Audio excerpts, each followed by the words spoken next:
Competitive exams prepare అయ్యే వారికి చిన్న ఇన్ఫర్మేషన్ ఇస్తా చూద్దానండి. ప్రపంచ రాజకీయాల్లో, ప్రపంచ ఆర్థిక వ్యవస్థలో, ఇంకా అంతర్జాతీయ సంబంధాలు భవిష్యత్తులో ఎలా ఉండబోతుందో చెప్పే పెద్ద వేదికల్లో ఒకటి G20. G20 అంటే ఏంటి? ఈసారి దక్షిణాఫ్రికాలో జరిగిన G20 సమ్మిట్ ఎందుకు అంత ముఖ్యమైనది? ఏ నిర్ణయాలు తీసుకున్నారు? ఏ దేశాలు పాల్గొన్నాయి? అమెరికా ఈసారి ఎందుకు దూరంగా ఉంది? భారతదేశం ఏం ప్రతిపాదించింది? ఇవన్నీ చాలా సింపుల్గా, క్లియర్గా మీకు చెప్పబోతున్నాను. చివరి వరకు చూడండి. చాలా విషయాలు మీరు కొత్తగా తెలుసుకుంటారు.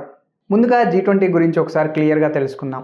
G20 అంటే గ్రూప్ ఆఫ్ 20, అంటే 20 ప్రధాన దేశాల ఫౌండేషన్. ఇవి మొత్తం ప్రపంచ ఆర్థిక వ్యవస్థలో 80% జీడిపి, 75% ట్రేడ్, దాదాపు 60% జనాభాను కవర్ చేస్తాయి. 1999లో ఆసియా ఫైనాన్స్ క్రైసిస్ తర్వాత ప్రపంచం మొత్తం కలిసి ఆర్థిక సమస్యలను ఎదుర్కోవడానికి ఏదో ఒక వేదిక కావాలని నిర్ణయించింది. అప్పుడే G20 ఫార్మల్గా ఏర్పడింది. ఇందులో 19 దేశాలు, యూరోపియన్ యూనియన్ సభ్యత్వం ఉంటుంది. G20లో ఉన్న ముఖ్య దేశాలు భారత్, అమెరికా, చైనా, జపాన్, దక్షిణాఫ్రికా, Germany, France, UK, Russia, Saudi Arabia, Australia, Canada, Brazil. ఇలా ప్రపంచంలో అత్యంత ప్రభావం ఉన్న దేశాలన్నీ. ఈసారి G20 సమ్మిట్ దక్షిణాఫ్రికాలోని జోహెనెస్బర్గ్లో జరిగింది. ఇది చారిత్రాత్మక క్షణం. ఎందుకంటే G20 చరిత్రలో మొదటిసారి ఆఫ్రికా ఖండం ఈ సమ్మిట్కు ఆతిథ్యం ఇచ్చింది. సమ్మిట్ థీమ్ చాలా అద్భుతంగా ఉంది. సాలిడారిటీ, ఈక్వాలిటీ, సస్టైనబిలిటీ, అంటే ఐక్యత, సమానత్వం, స్థిరాభివృద్ధి. పేద దేశాలు ఎదుర్కొంటున్న రుణాల సమస్య, వాతావరణ మార్పు, ఆహార భద్రత, డిజిటల్ అసమానతలు, వీటన్నింటినీ ఈసారి సీరియస్గా చర్చించారు. ఈ సమ్మిట్లో ఈసారి మొత్తం 20 సభ్య దేశాలు పాల్గొన్నాయి. కానీ ఒక దేశం మాత్రం పాల్గొనలేదు, అది అమెరికా. దీనిపై మనం తర్వాత లోతుగా మాట్లాడుకుందాం. అంతేకాకుండా ఆఫ్రికన్ యూనియన్ కూడా ఈసారి పర్మనెంట్ మెంబర్గా పాల్గొంది. దీనివల్ల ఆఫ్రికా ఖండంలోని 50కి పైగా దేశాలకు ఒక గొప్ప రిప్రజెంటేషన్ లభించింది. అమెరికా ఎందుకు బైకాట్ చేసిందంటే ఇదో పెద్ద ట్విస్ట్. అమెరికా ఈసారి G20లో పాల్గొనకపోవడం చాలా పెద్ద వార్త. కారణం ఏంటంటే అమెరికా మరియు దక్షిణాఫ్రికాల మధ్య ఇటీవల కొన్ని రాజకీయ ఉద్రిక్తతలు జరిగాయి. దక్షిణాఫ్రికాలో వైట్ ఆఫ్రికనర్స్ రైతులపై అన్యాయం జరుగుతోందని అమెరికా ఆరోపిస్తుంది. దీనికి నిరసనగా అమెరికా G20 సమ్మిట్ను అధికారికంగా బహిష్కరించింది. ఈ వ్యవహారంపై దక్షిణాఫ్రికా అధ్యక్షుడు రమాఫోలా చాలా స్ట్రాంగ్గా స్పందించారు.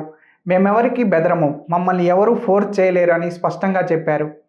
అమెరికా లేకపోయినా మిగతా దేశాలు కలిసి సమ్మిట్ను సక్సెస్ఫుల్గా పూర్తి చేశాయి. ఇది కూడా ఒక రాజకీయ సందేశమే. ప్రపంచం ఇక ఒక దేశం చుట్టూ తిరగదు అన్నట్లుగా. ఈసారి G20 లీడర్స్ డిక్లరేషన్ మొత్తం 122 పాయింట్లు ఉంది. ఇది చాలా పెద్ద విషయం. ఇందులో ప్రధానంగా ఉన్న అంశాలు: పేద దేశాల రుణభారం తగ్గించడం, IMF మరియు వరల్డ్ బ్యాంక్ సంస్కరణలు, క్లైమేట్ ఫైనాన్స్ పెంపు, ఎనర్జీ ట్రాన్సిషన్, నూతన టెక్నాలజీలు అందరికీ అందుబాటులోకి తీసుకురావడం, global supply chain stability, food security.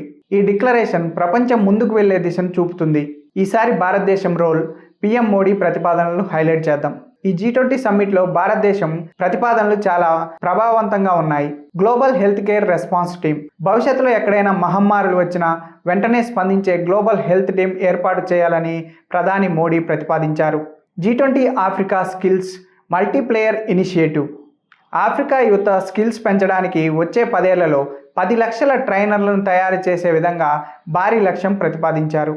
Global traditional knowledge repository, ఆయుర్వేదం, యునానీ, సంప్రదాయ వైద్యం, ఇవన్నీ ప్రపంచానికి ఉపయోగపడేలా ఒక పెద్ద ఆన్లైన్ రిపోజిటరీ తయారు చేయాలని మోడీ సూచించారు. డ్రగ్స్, టెర్రరిజం సంబంధం, PM మోడీ సింథటిక్ డ్రగ్స్ ద్వారా టెర్రర్ ఫండింగ్ జరుగుతుందని హెచ్చరించి దీనిపై ప్రపంచం కలిసి పోరాడాలని కోరారు. ఇలా భారత్ రోల్ ఈసారి చాలా ప్రాముఖ్యంగా కనిపించింది. వాతావరణ మార్పులపై సీరియస్ చర్చలు, క్లైమేట్ మార్పు మొత్తం ప్రపంచాన్ని మార్చేస్తుంది. ఈ G20లో వాతావరణ మార్పులపై అద్భుతమైన నిర్ణయాలు తీసుకున్నారు. పేద దేశాలకు ఎక్కువగా క్లైమేట్ ఫైనాన్స్, కార్బన్ ఉద్గారాలను తగ్గించే లక్ష్యాలు, critical minerals circularity initiative, battery, rare earth motors recycling. ప్రపంచం భవిష్యత్తులో ఎనర్జీపై పూర్తిగా ఆధారపడకుండా ఉండాలంటే ఇవి తప్పనిసరి. మరొక నిర్ణయం ఉపగ్రహ డేటా భాగస్వామ్యం. వ్యవసాయ, మత్స్య పరిశ్రమ, వాతావరణ అంచనాలు, విపత్తుల నిర్వహణ కోసం అన్ని దేశాలు కలిసి ఉపగ్రహ డేటాను షేర్ చేసుకునే నిర్ణయం తీసుకున్నాయి. దీన్ని ఓపెన్ శాటిలైట్ డేటా పార్ట్నర్షిప్ అంటారు. ఇది ప్రపంచానికి చాలా ఉపయోగపడుతుంది. ఇక ప్రపంచ శాంతిపై కూడా చర్చలు జరిగాయి. ప్రస్తుతం ఉక్రెయిన్, గాజా, సుడాన్, కాంగో వంటి ప్రాంతాల్లో యుద్ధాలు, హింస కొనసాగుతున్నాయి. G20లో శాంతి కోసం బలమైన పిలుపు ఇచ్చారు.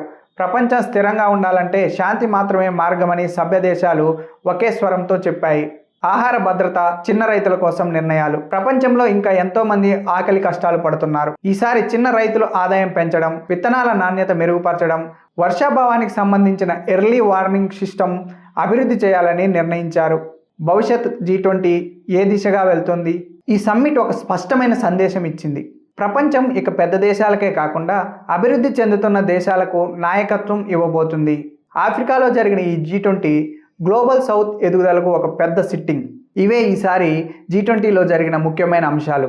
ప్రపంచం ఎదుర్కొంటున్న ప్రధాన సమస్యలు, ఆర్థిక సవాళ్లు, వాతావరణ మార్పు, శాంతి, ఇవన్నిటిపై తీవ్రంగా చర్చించి కీలక నిర్ణయాలు తీసుకున్నారు. ఈ వీడియో మీకు నచ్చితే లైక్ చేయండి. కొత్త కాన్సెప్ట్తో మళ్ళీ కలుద్దాం.